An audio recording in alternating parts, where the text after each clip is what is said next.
Hello and welcome to Surrogacy Australia's webinar. I'm your host Anna Mackay and my co-host tonight Alex and partner Carlo became dads to their daughter Elodie in December 2024.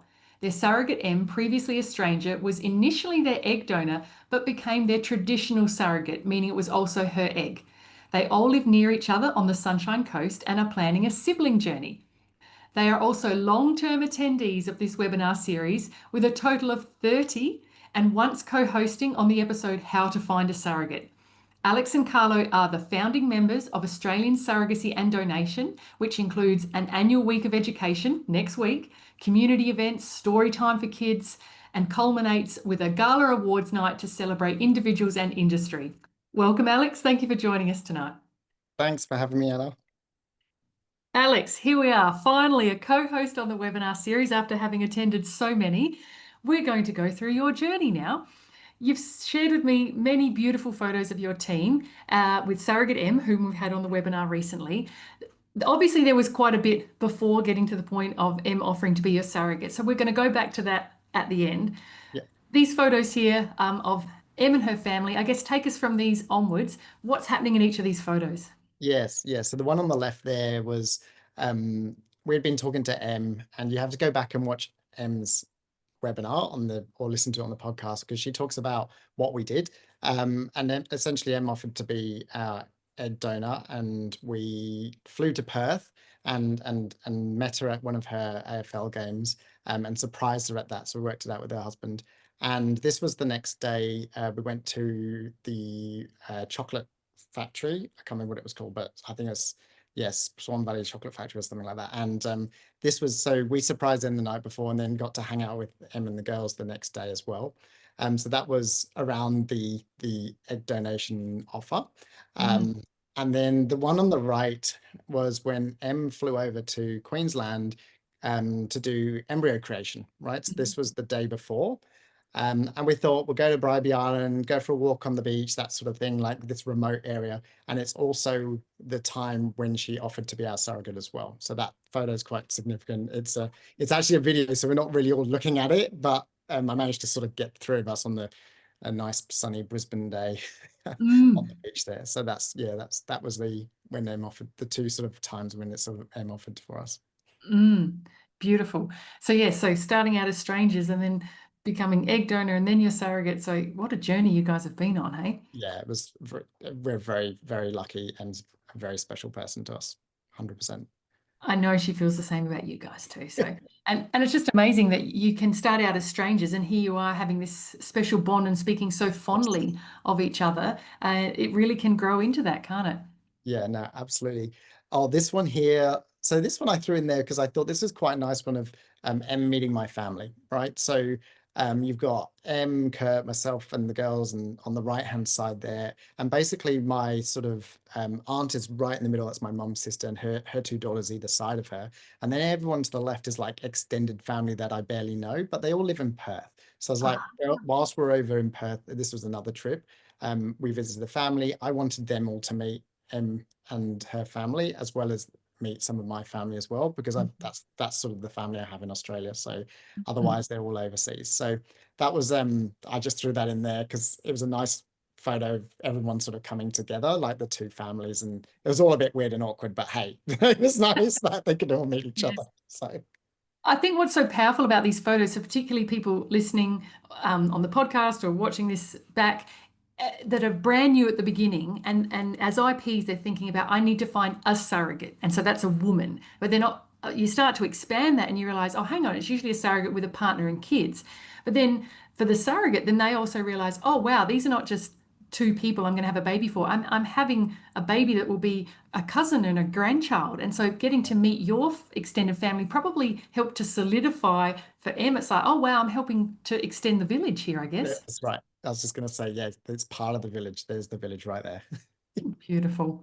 And I think with having like Malaysian background, which is a lot of my Malaysian family on the left-hand side there, they are very much about that family and that village and that sort of thing as well. So, and some of them I haven't seen for decades. So it was nice to kind of bring everyone together. Yeah. Definitely. Did you have any negativity or weirdness, or because this might have been the first time in their world that they'd ever come across surrogacy, so they probably had some beginner questions, I'd imagine. Yeah, no, not at all. So I think when I think about that question, we've actually been very fortunate on in all sort of aspects generally of our family. We've not, especially with this group, because a lot of them are like, oh, you're having a baby with another man and someone else's do you know what I mean? It's slightly different. They're not like close family people. So it was nice to be able to have them ask questions and things like that. But it wasn't really the place that they drill us on it as well. So Mm. they knew of what was going on. It was nice for everyone to meet everything, and they're all my family on that side are really lovely as well. So I like to think that they were very welcoming across the board, Good, as well to Em and her family. good. Yeah. And then we move on. And so often is in surrogacy, teams sometimes come up with a name. And so Yes. your team name? Team Cake Pop. So cake is Carlo, Alex, Kurt, Emma. So that was the cake part. Yes. I can't remember. I think it just was weird to call us Team Cake. So it's like, and M loves peas. So you can't, I don't know, you might be able to see it says featuring baby sweet pea. And that was unborn Elodie at the time. Yeah, as Mm. well. So we had, this was when I think this is still the Airbnb she was staying at after she moved from WA to Queensland. And I thought, let's get us all together with a photo. And I love that because it's just, we're having so much fun in that as well. Definitely. Yeah. And you can see Em's kids are really comfortable with you and Carlo, that you've Yeah. become almost like uncles, really. Absolutely. Yeah. Yeah. That's exactly how they see us is uncles. And Elodie very much is a cousin to them as well. Beautiful. And so then we move on to the journey of, I'm guessing, embryo transfer with live fertility up in Queensland there. That's correct. Yeah. That's transfer day. Um, I cannot remember. I think this was first transfer. So we went twice. We had to go. So number two worked for us. I think this was the first transfer. And we had little stickers made up saying making magic. And that had like our four faces on there. So I don't know whether you can see that. It's very clearly, Yes. but we were sticking those stickers and handing them out to everyone in the clinic. So now when we go back, and we'll talk about sibling journey as well. When we go back, they all say, "Oh, we still got your sticker. It's on my screen. It's on my file. So it's quite nice that the people working there would always work kind of something to relate back to us as well. So it's nice to be known when you walk into somewhere like that for some Yes. silly little thing. And Uh, the reason why we did the stickers is because when we were doing egg collection, Carlo had this fear that things were going to get mixed up.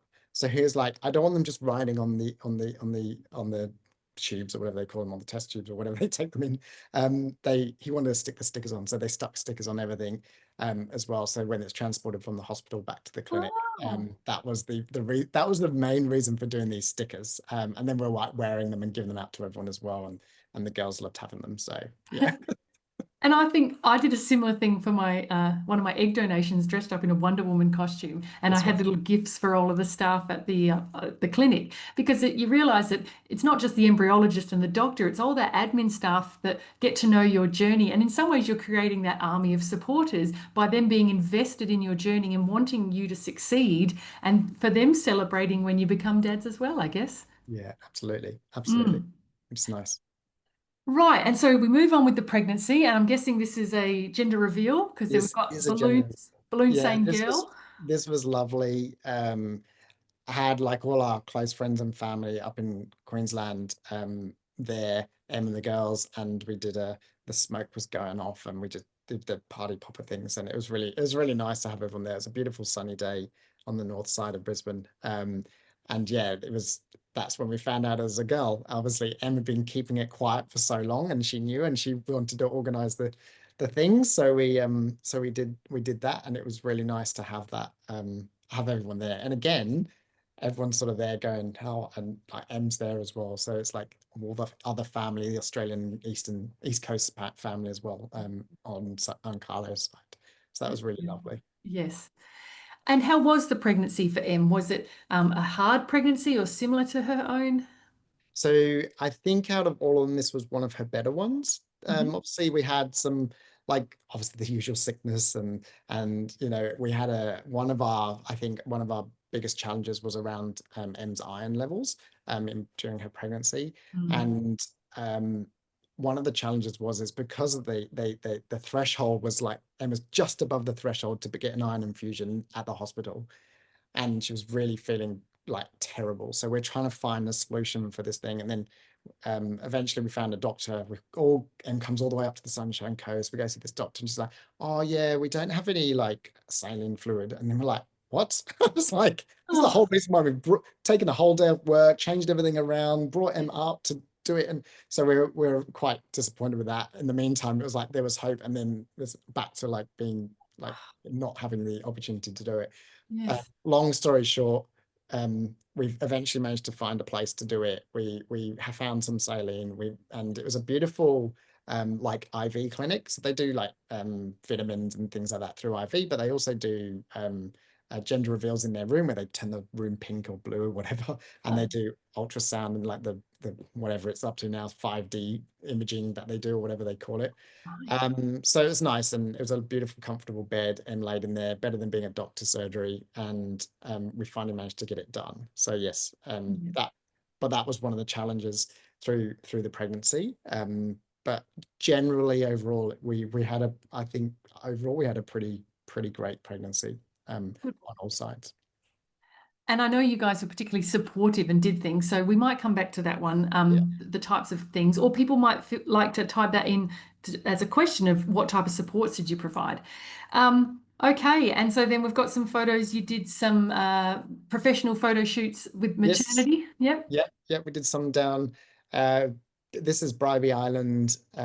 It was like 4:30 in the morning. We got there to capture Ooh, that beautiful morning light before the sun came up. yes, And our photographer, fantastic, did a wonderful job. I think it was really nice to be down there and have these photos taken. It's a nice little pre thing as well to treat us all to. So, and I think and got some nice little family photos around this as well with the four of them.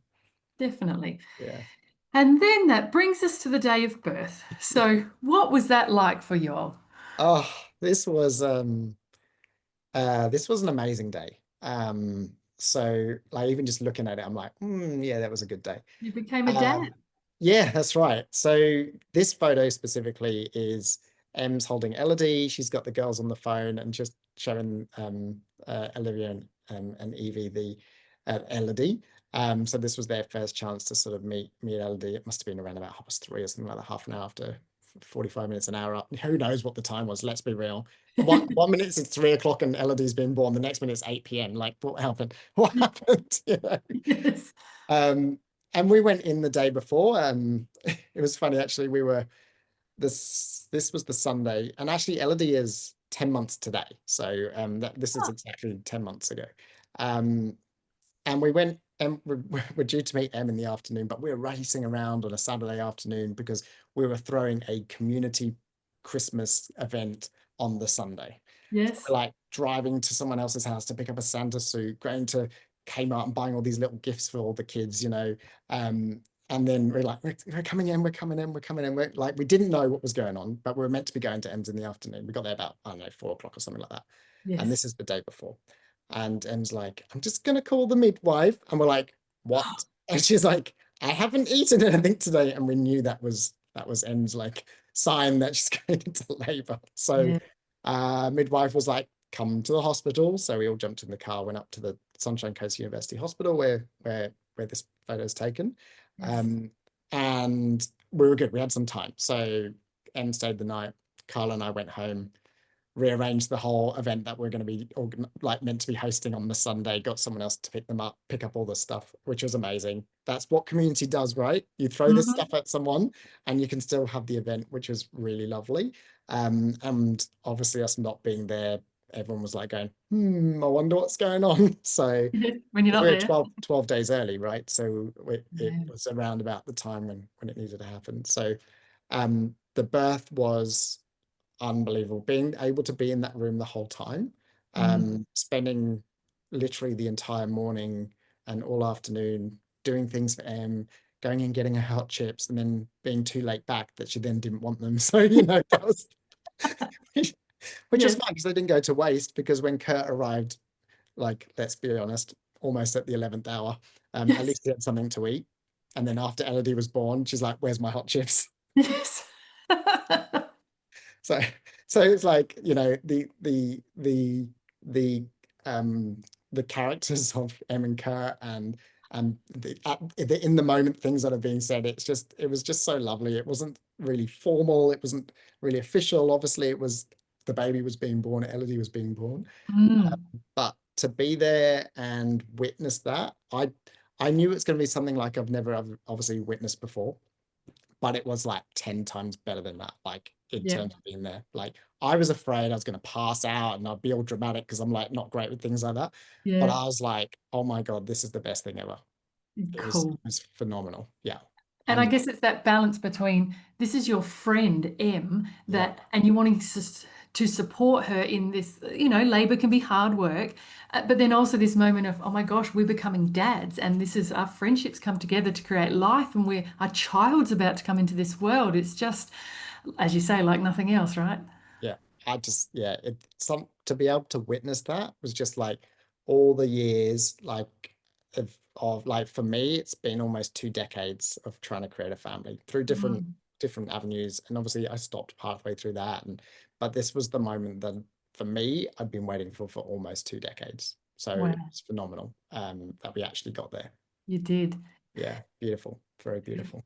Definitely. That just, I was going to say something and just jumped out of my brain there, but I'm not sure. But yeah, just all of those years leading up to that. Oh, that for people listening that are at the very beginning who might be wondering even questions like, are you in the room when your child is born? And from this person that was a stranger, I think this is a credit to teams and basically all the teams I've known in my many years. Yes, the IPs are in the room. I mean, perhaps they're not down the business end if the surrogate doesn't want them down there, but you're absolutely in there supporting, because as surrogates, we want to see you become parents. We want to hand over that baby. So I'm guessing, I don't know if you ever had questions like, oh, did it feel weird to be in that room, or did it feel like the most natural thing in the world?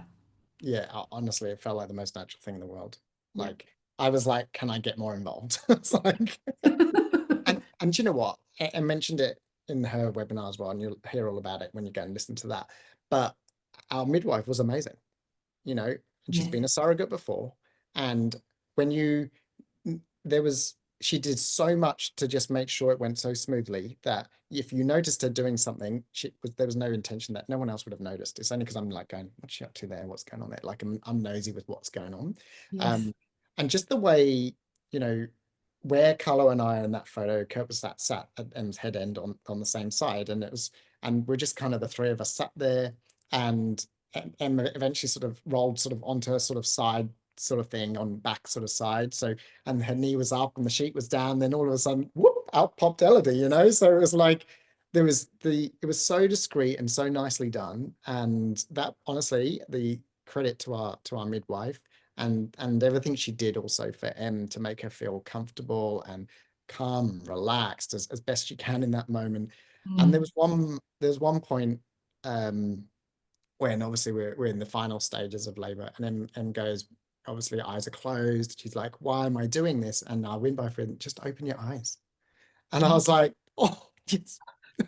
What else could you have said? Like, that's like, just open your eyes. We're just sat there, we were waiting, and yeah, that was, there's some key moments during that birth that really stood out, Mm. and I will always remember. Yeah. Mm. Just open your eyes and see Yeah. the dads that you're doing this for, and this baby's on her way. Yeah. Yes, the midwives are a special breed and really powerful and make such a difference to surrogacy teams. And I'm pretty sure it's a special moment for them too.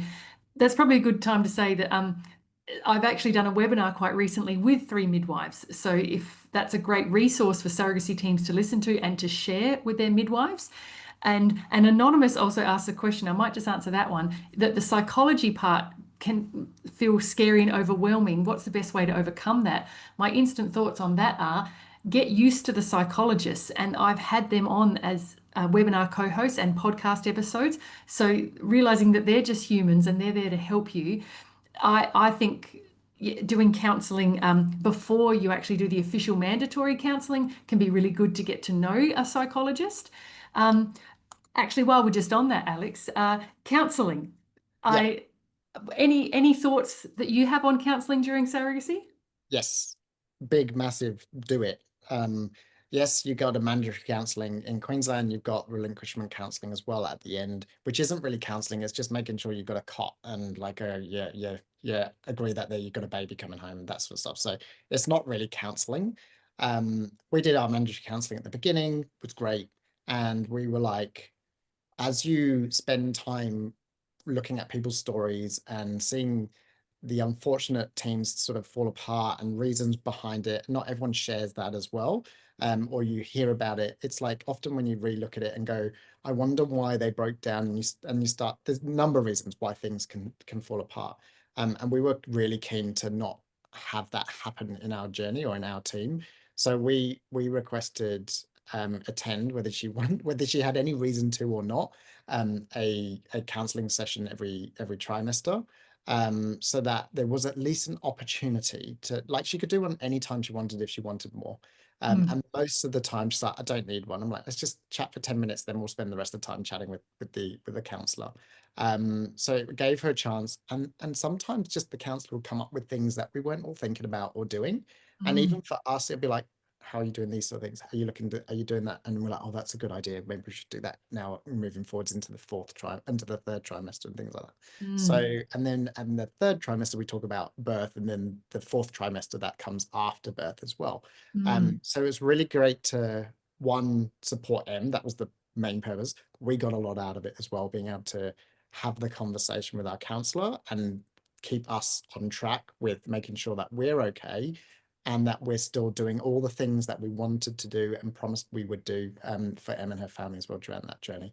mm. So yeah, a big, massive, it's an extra 2 grand in the grand scheme of things. I was like, money well spent.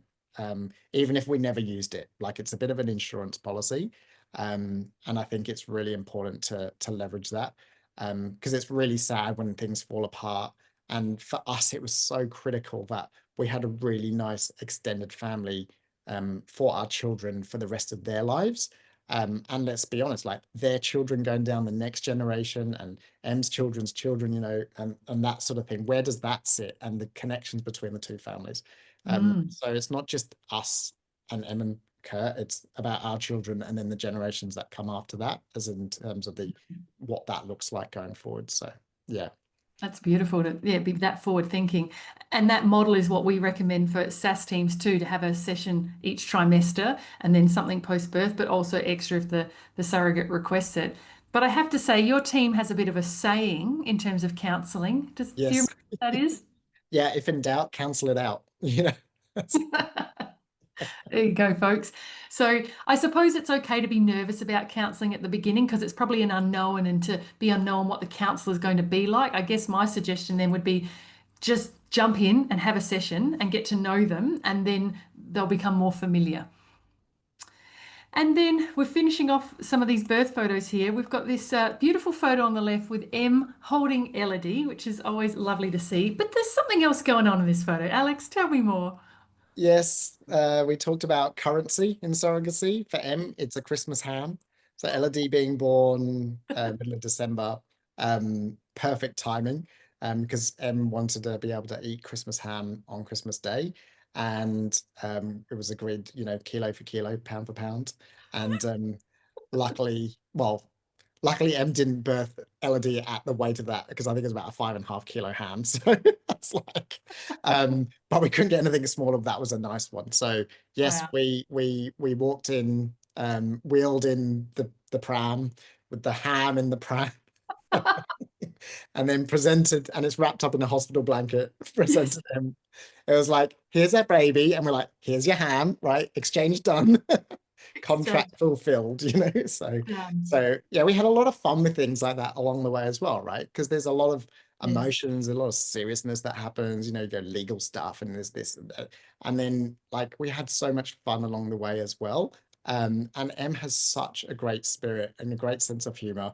Every month we would send her a box with different things in it at the stage of her journey.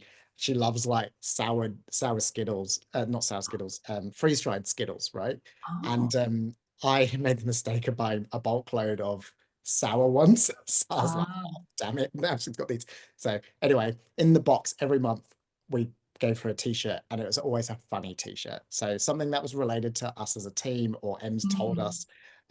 Some of them are not really appropriate for this forum, but hey, if you want to know about it, ask Em. She can show you the photos later.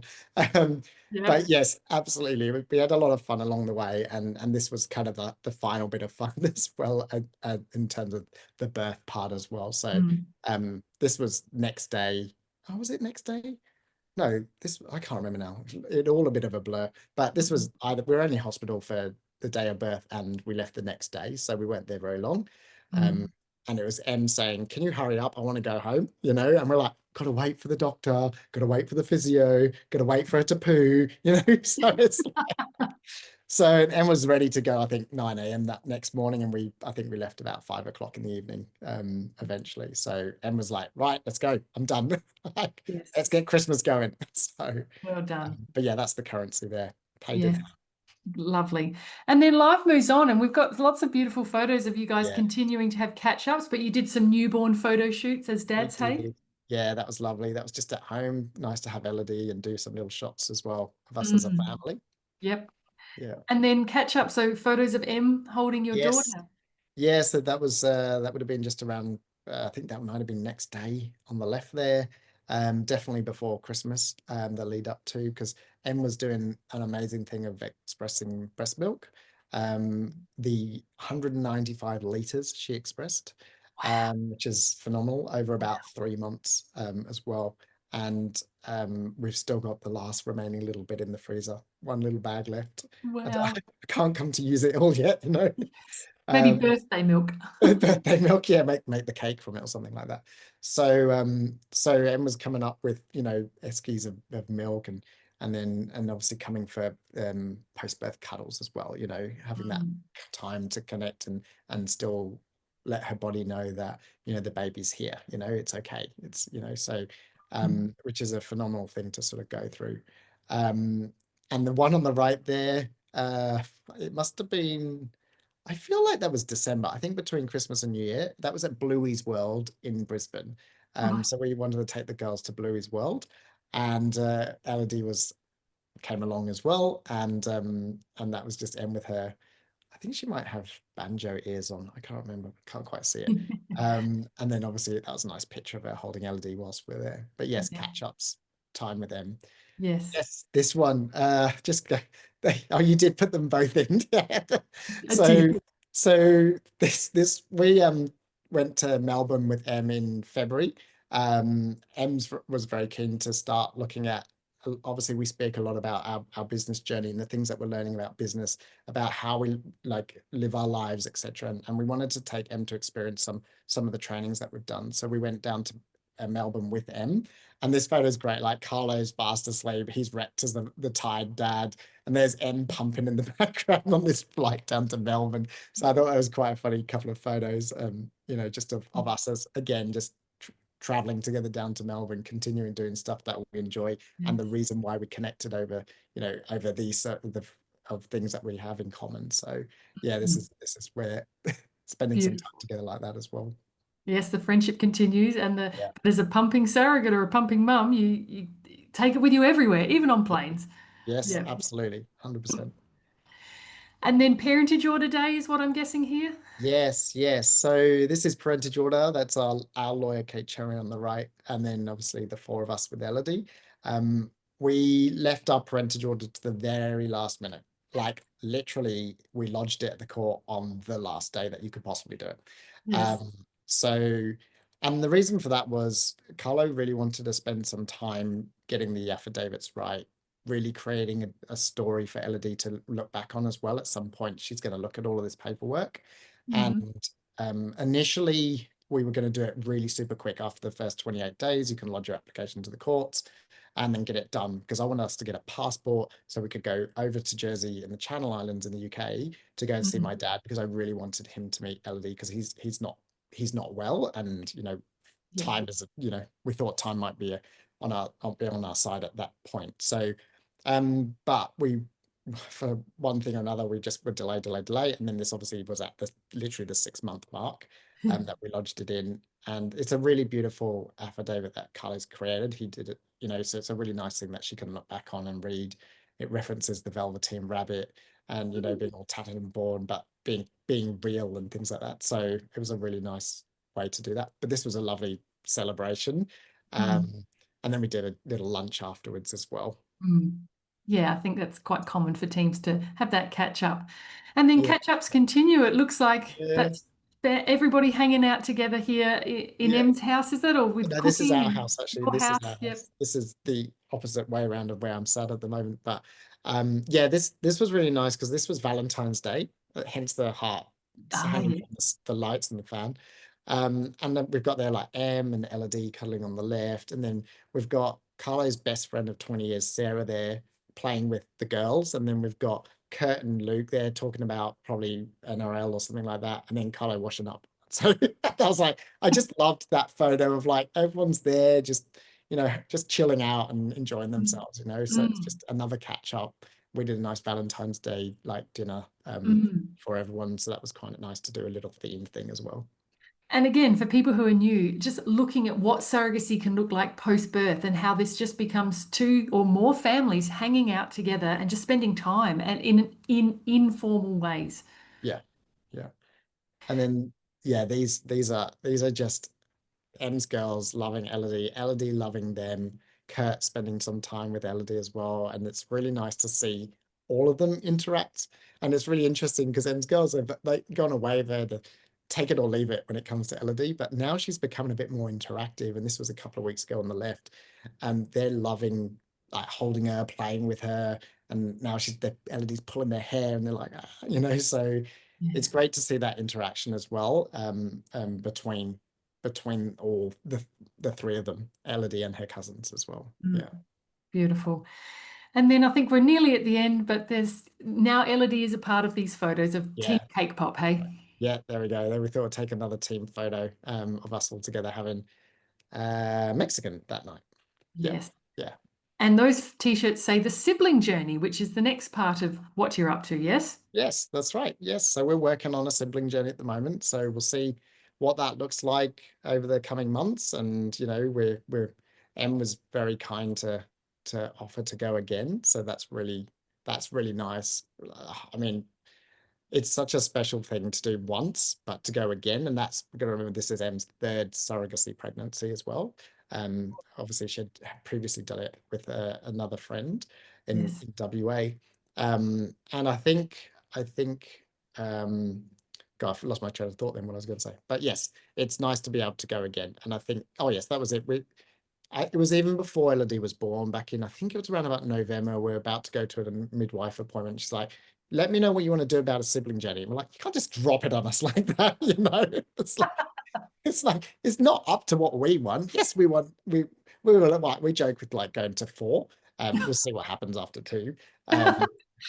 But essentially, yeah, we're like, okay, yes, we would love to do a sibling journey. And then she's like, okay, I want this, like, okay, can we do it before like this time, like next year, whatever? So, and I think because Em's obviously planning out, she's a planner, right? Mhm. She sets herself goals and she'll smash almost every single one of those goals every year. And obviously she's like, I want to do this in 2027, so I want this to happen before then, etc. So this one is, very, very special to be able to do that again. Mm, So yeah, loving it, loving it. beautiful. I'll just do a little bit of housekeeping and I'll say to people that you're welcome to leave the webinar at any point in time. We'll continue chatting for a little bit longer. Um, things in chat there. Alfie joked that the third kid will be a calendar invite. That, Maybe. that wouldn't surprise me though, to be fair with them. She'll probably do something funny like that. This is the window of time. RSVP, yes or no. That's right. Yes. Meet at the clinic at this time. Meet at the clinic for embryo insertion. Yes, you technically don't even need to be there, right? No, Technically. that's So, technically no. I'll answer one question by Anonymous that says, Anna, as a surrogate, do you feel the room was busy or too crowded when you gave birth? I suppose we all birth in different ways, and okay for the for surrogates to voice how they birth. I think I've worked out, although I did hypnobirthing, I think talking and laughter are part of how I birth. It's distraction techniques. I have a party. I'd home birth before my son and had my parents present and student midwives. So no, there's always lots of people when I birth, and I think that's part of the joy. It it probably is a distraction technique, and it makes the birth more joyful to have so many people invested. Was Alex, did you want to say anything there? Did it feel like too many people in the room? I I feel like we had a lot of people because obviously there was Emka, Carlo, myself, and then we had our birth photographer, we had our midwife, we had a second midwife. Yeah. Then we had, I think it was 8 people and 9 including Elodie. We had the cord blood collection because we're doing the freezing the cord blood and the cells for stem cells for later, whatever. And so I think there was 9 of us in total Mm. that were there in the room at any one point. So, um, and it was really nice. So I didn't feel like it was too many. People were doing their job. Obviously, the weirdest one was the lady coming, the collector who does the cord blood, because they want to collect it pretty much straight away. And we're like, no, we don't. We want more to go through. So we said we'll do 90 seconds and then we'll cut the cord. So they want it, pretty much straight away because they want to collect as much as possible. But we had plenty, it was fine. So, but it was just one of those like 60 seconds, 70 seconds. I'm like, oh my God, what's going to happen? It's like, we're at 90 seconds, we're at 90 seconds. I'm like, okay.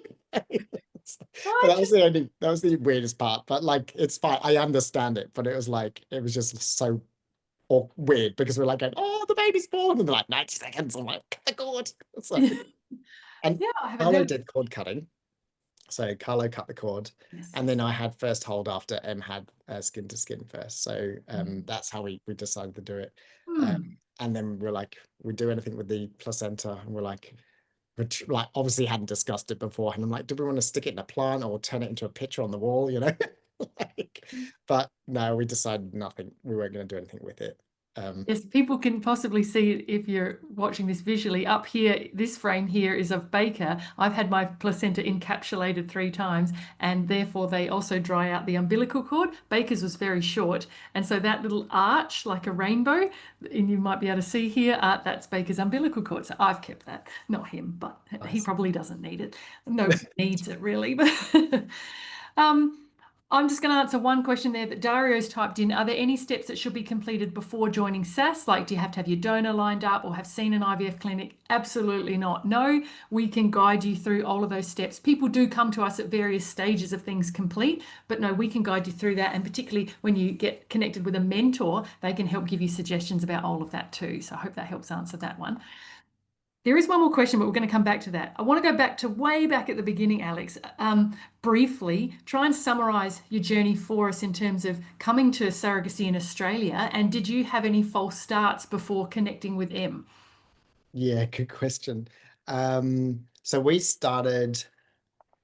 So second day, I said to Carlo, this is what I'm doing. So I'm going to create my family through surrogacy. You can either get on board or not get on board. Because I think what had happened like 6 months prior and like a 5-year relationship. And that's the journey we had started exploring.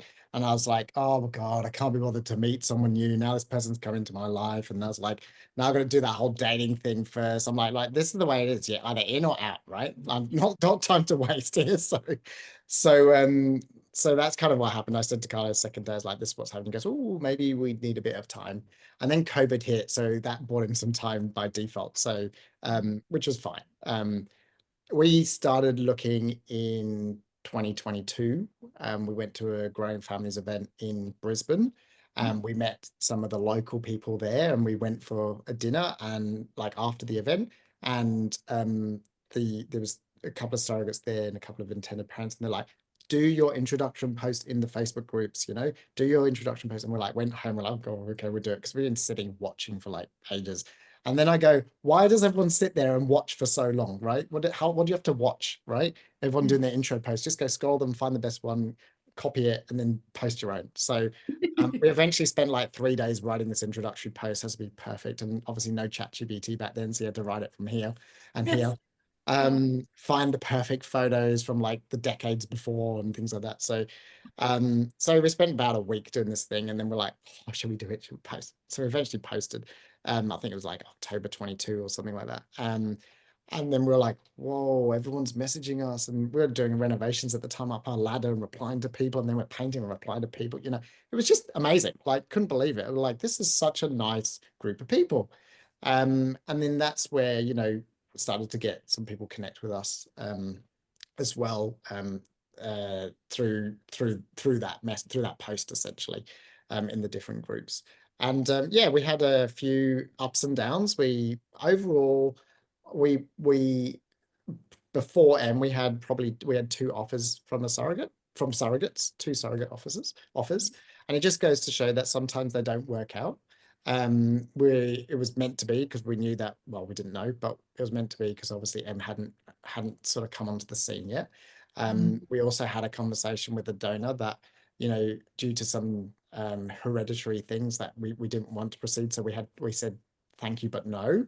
And that's because we didn't want to take the risk with that being passed down the line. So and sometimes people go, but isn't that a bit selfish because anyone can create children in random ways and they don't do all the testing and things like that. I go, but we have the opportunity to, and we want to make sure we give our child the best start in life, as we possibly can. So we were very big on doing PGT testing of embryos, doing all the genetic testing for ourselves, all that sort of stuff as well. So that was a donor that we said no to, and then we had a surrogate that completely ghosted us as well, which was very weird. We were just having great conversations, and they were like, let's catch up on a Zoom or whatever.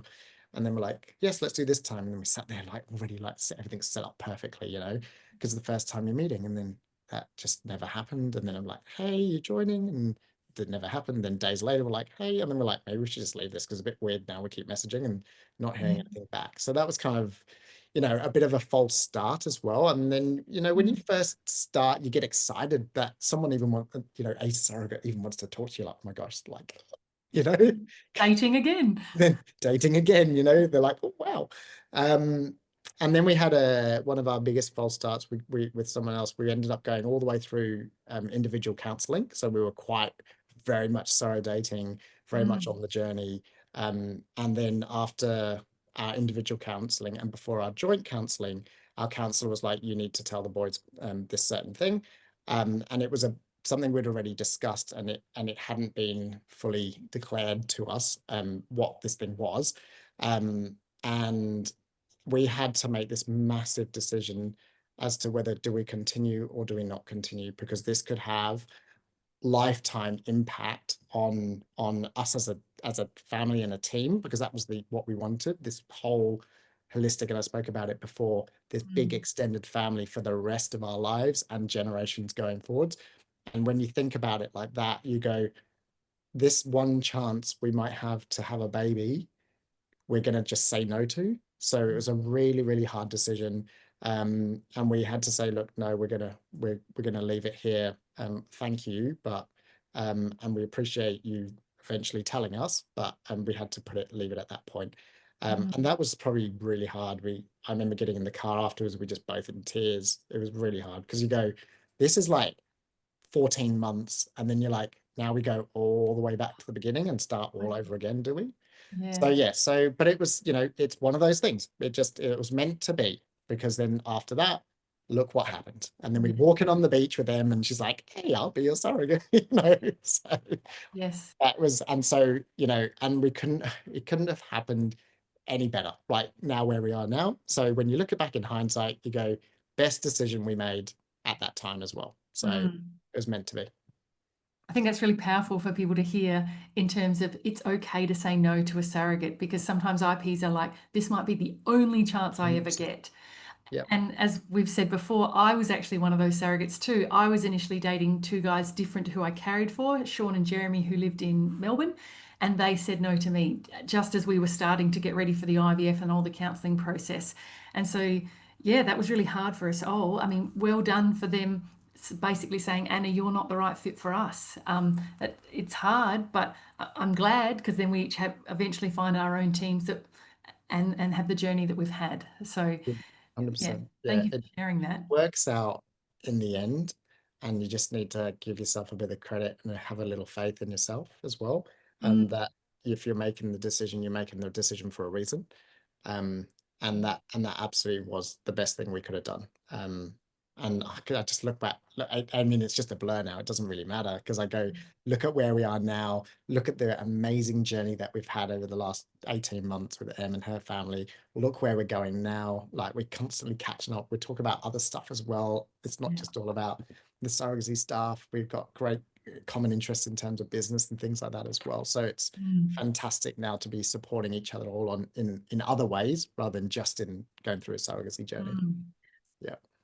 One question that's popped up is, do you roughly remember how long the process took from perhaps your surrogating and the counselling and legals until birth? Do you have that roughly? Yeah, so it would have been, I think we created embryos in November 23, I think.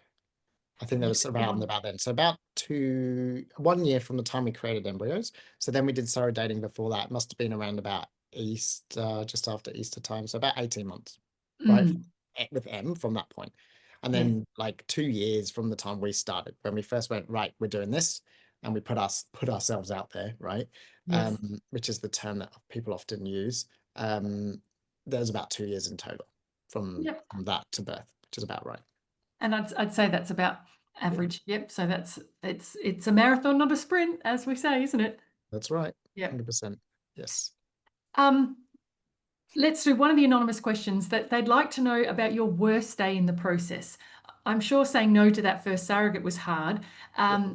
Well, it definitely was hard. How is there anything else that springs to mind that was particularly challenging with the pregnancy or anything in this process? Yeah. So as I mentioned before, the M's iron levels being low, and she was just bottoming out, and she was like, and it was so hard to see her like struggling. Just but then she would say, "I just want the will to live." And I'm like, "Is there anything you need?" She's like, "The will to live." I'm like, so, Wow. and obviously in the joking sense, but Yes. Yes. but you could see it, and it was just every time we tried to, we were so close, and then another blood test, and no, numbers aren't enough. Try and find another solution. Then that doctor just screwed us over, and we're like, and it was just like we're so close, then yet so far. I mean, that was in that part of our journey in the pregnancy. That I think was the worst. I think if there was something else, and you should mention that in the chat, then we make sure we fix that for next time. Yes. But from what I remember, I was like, that was probably it was so hard to see her struggling like that as well, Mm, because it's like what she's so well, we're so helpless in terms of we want to take that away from her, but we can't do it. But we really tried to make sure we could find a solution as best we mm, could, and it was really frustrating, getting there and then not getting there, because we're like, yes. oh, we can't find the right thing that's going to make you feel better. So, but As got she, the iron infusion, and then boing, straight away she yeah. bounced back into life Yeah. again. So, I had an iron infusion. It's very common in surrogates, but yeah, just pregnancy. Em said there that no, hands down, that was the hardest, but you advocated her for so well. I'm sure as for many IPs, because you want to be hands-on, seeing the person that you care about suffering, and Mm, there's nothing that, well, you can't take the pregnancy away and carry it for her.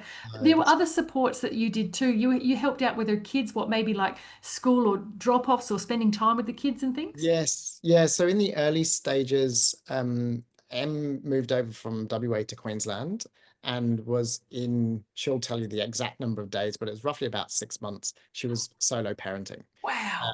and being pregnant. And it Yes. was it was just the time of trying to, Kurt move over, doing the job thing, and so it took taking longer than planned. Em obviously want to move over with the girls from a school year point of view and that sort of thing, get them settled. And it was meant to be not long after that Kurt was coming, but it just was drawn out. So like Mm, we wanted to do everything we possibly could do to try and make that as easy as we could, to try and support. So yeah, picking up the girls from school, dropping them off, looking after them. Like there was one point Em was in Sydney for work, and if I remember, was it something to do with a tooth falling out? And then I had to go and pick the girl up get the girls up from school, and and like, yes, don't worry, we're on it, we're on it, we're on it, we'll do it, it's easy. Like, and at the time we were living a bit closer, about half an hour away. Oh, we're not that far now, about 45 minutes away. So even now, it's easy to, jump in the car, whiz down there, do something that she needs if needed. But M's not one to ask, so it was a tooth when it fell out and she fainted. I thought it was something to do with a tooth. Had to be a tooth, yes. So yes, it is, being able to try and find things that we can do. And Em's very strong-willed and independent, so she's not one to ask ever.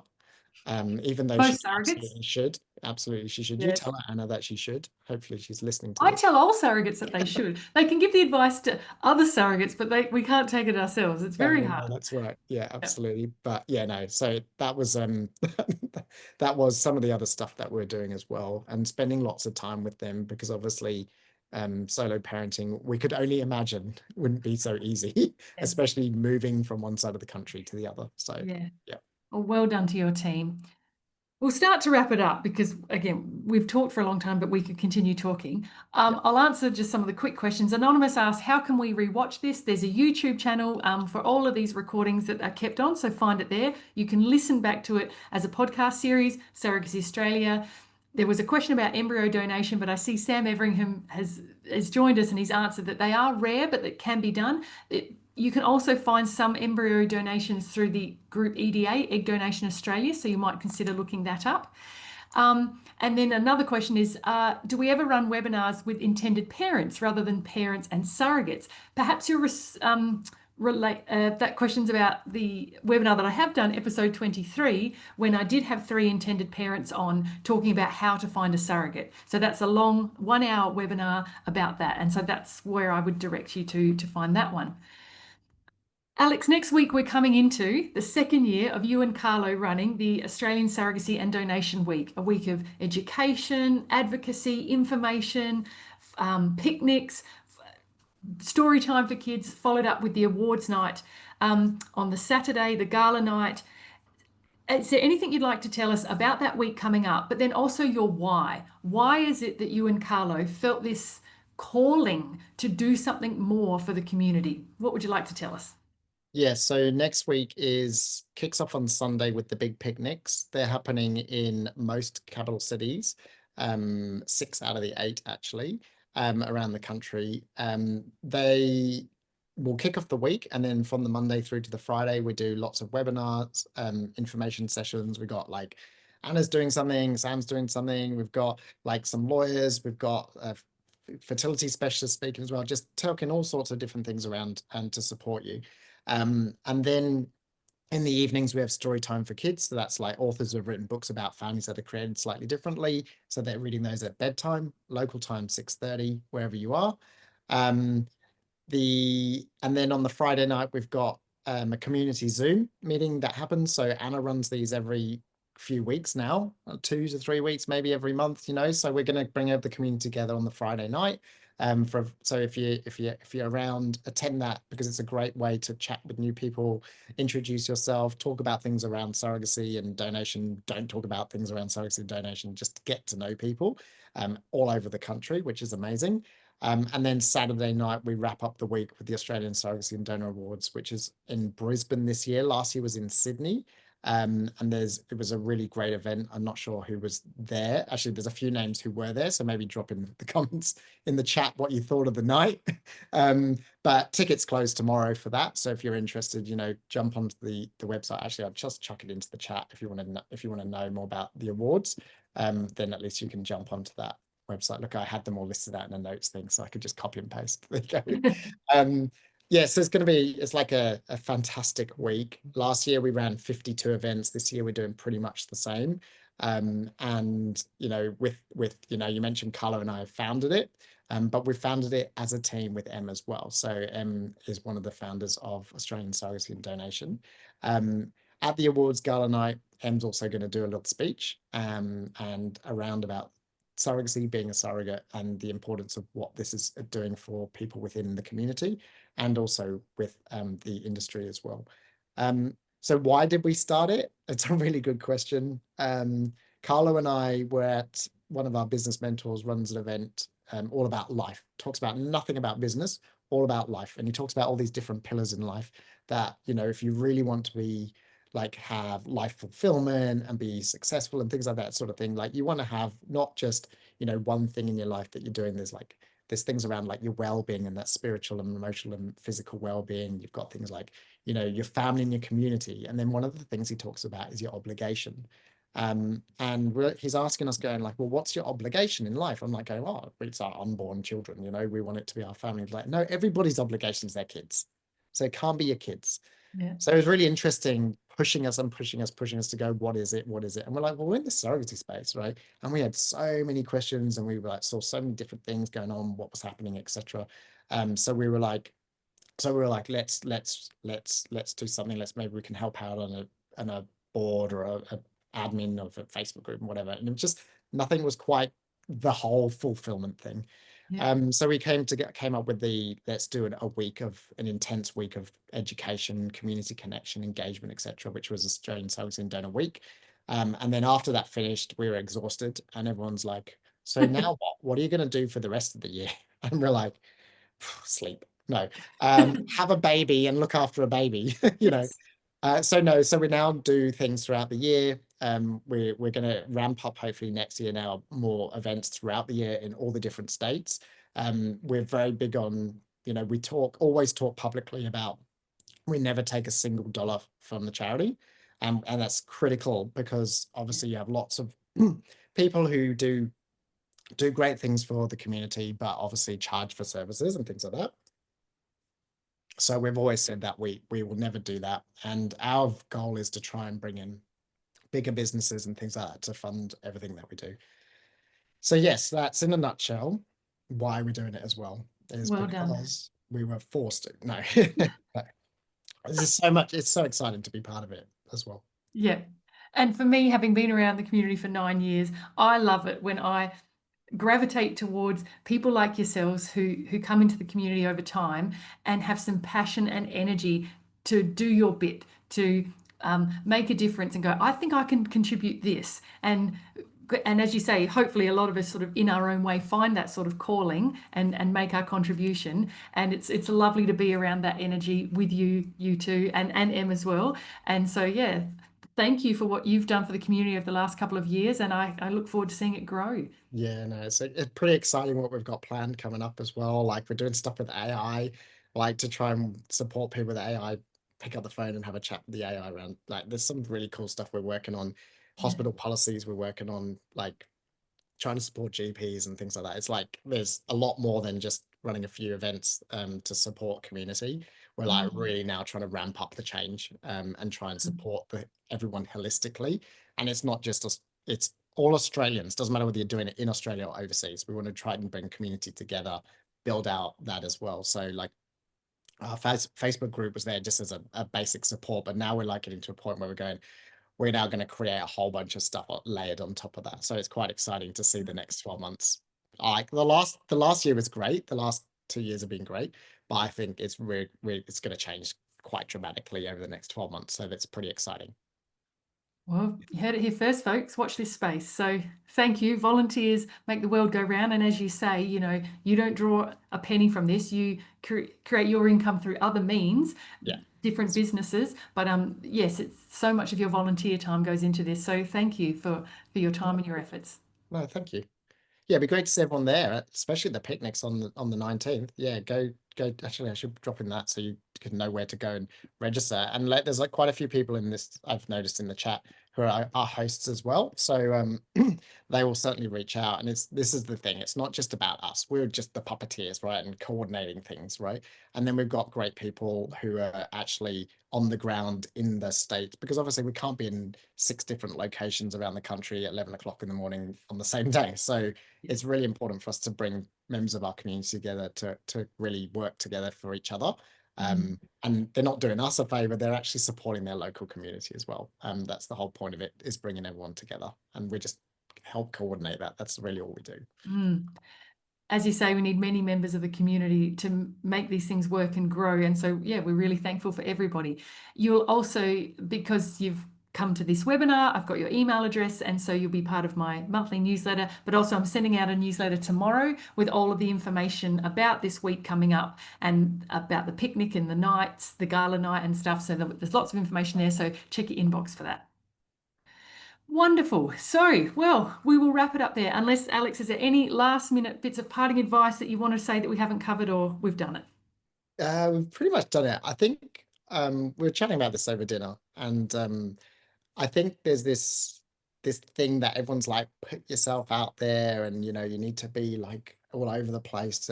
So Carlo made a really good point this evening. I said, like, what's the final words of wisdom, Carlo? Because we know Anna's going to ask that question. And he's like, all it takes is just one person. That's all it takes. One person to notice you, one person to see one thing that you've said that they really like about you, one thing, one person, and one sort of story that you've told for them to start a conversation. And that's really all it takes. So you don't have to be all out there. You don't have to be pretty like this is what we were told. You got to put yourself out there. You got to put yourself out there. Well, there's lots of ways to do that, and you can put yourself out there and post all about your life and things like that in on social media and across different Facebook groups. But really all you need to find is that, or get that one person to find you. So that's really kind of where we sort of see it now is don't stress about it. It will happen, and all it takes is one. And that's interesting because there's a certain saying that I finish off my webinar with each time, which is I'm about to say, is that we change the world one conversation at a time. And so on the flip side, that in that time that you're waiting for that person to connect with, they could take the initiative and connect with one person. So even if you're an IP, you could start up a chat with another IP and just get to know them. And then you're practicing that connection, aren't you? And you just start with one chat at a time and you build up your confidence and you grow your village as you go. Yeah, absolutely. Yeah, it's important to build those micro communities, and I often talk about that in anything I'm talking. Whenever I'm speaking about it, I talk about micro communities, and we wouldn't have been able to do it without them. Really close friends of ours now, surrogates, intended parents, parents through surrogacy. It's not just intended parents or people on the same side. It's both sides, and they're friends for life now as well. Grow those micro communities could be the hook line this episode. Well, thank you everybody for coming. We hope you found it useful. Check our website for upcoming dates in the future, and particularly come along to a surrogate specific one. Even if you're an IP, come along there to hear the information and to hear it from a surrogate. If you still have lots of unanswered questions or would like them answered privately, consider joining SASS to be connected with me and a mentor so you can have your questions answered in a one-on-one setting. I like to say, let's change the world one conversation at a time so we can educate more people about how surrogacy works in Australia.